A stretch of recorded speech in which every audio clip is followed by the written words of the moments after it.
So guys, I've had this Ember mug for about a month now, and I really love it. First I bought it, I didn't even want to review it. I just wanted a mug that kept my coffee at a constant temperature of whatever I wanted, no matter what type of drink I was drinking, and it just worked well, and it had a good app, and it just made me happy.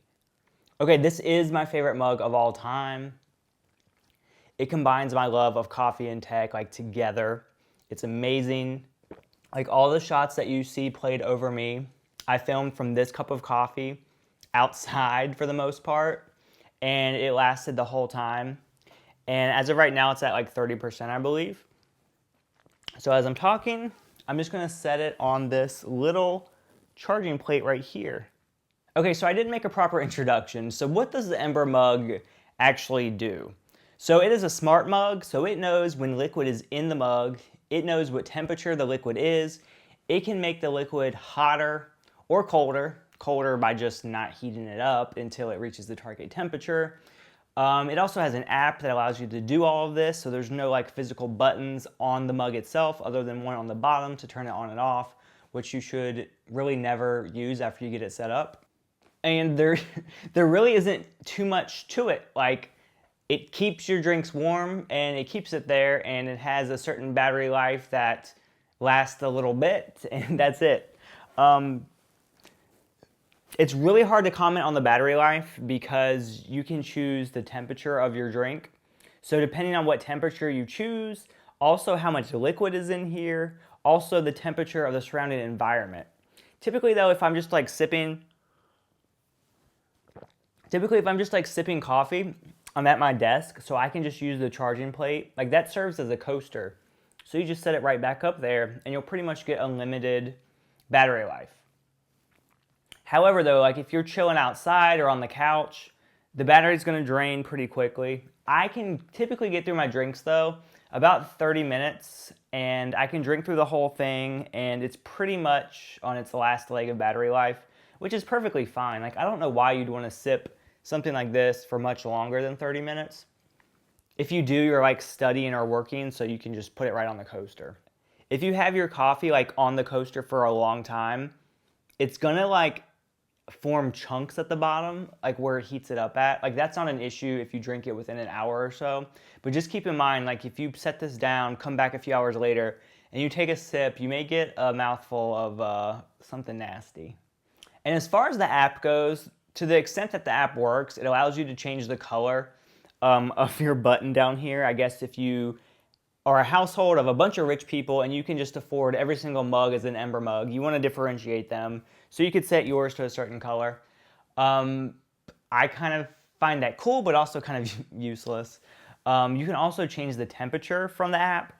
What I would really think would be cool is if you could just turn the base and adjust the temperature that way. I personally don't think there's a damn reason for the app at all. You should be able to tap the button at the bottom, twist the base, and then the color would basically coincide with the temperature. So brighter red would mean hotter, blue would mean colder, and then you could tap the button again and turn it, and that way you could adjust your customization for the color. And that's really it. That replaces the need for the app. The app does notify you when the drink is warm to the specific temperature, but I've never really valued that. And I guess in a way, the simplicity of the app is nice because it is a cup of coffee. If there were way too many options and too many settings, it would just be confusing to people. You just want an average consumer coffee drinker to be able to access what they need the most. Oh, also, I got a comment on this. Cleaning this thing is a breeze. It's made out of ceramic, but it almost seems I don't know, I guess maybe I've never had a true ceramic mug. It almost seems to have non-stick properties, so it's pretty easy to clean. Just keep in mind, don't keep this thing nearly empty on the charger. Because yes, it can detect if there's liquid in here, but if it thinks there's a single drop of liquid, it's gonna keep heating, and it's just gonna burn the coffee onto the mug. I've had no issues getting anything cleaned off yet, but just keep that in mind. Don't be the type of person that just leaves this on the warmer for days, because I can only imagine what would happen. If the idea of an $80 coffee mug scares you, you probably wouldn't have bought this to begin with. But if you're watching this video, you're either intrigued or bored or whatever, and only you can really decide if a $80 coffee mug is worth it. Like, I'll tell people about this. I'll tell them it's $80 and they'll just like basically pass out. But also, I review tech for a part-time living basically, so it's like nothing. But honestly, if I wasn't a tech reviewer and I was just an avid coffee drinker, so far this thing is super magical. I love it a lot.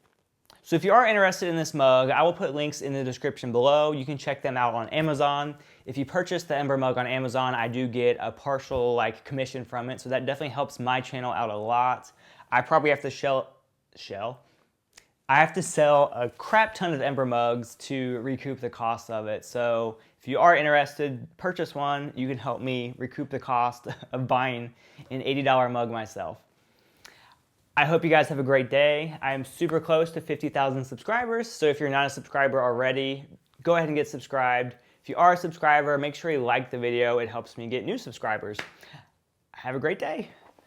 Bye.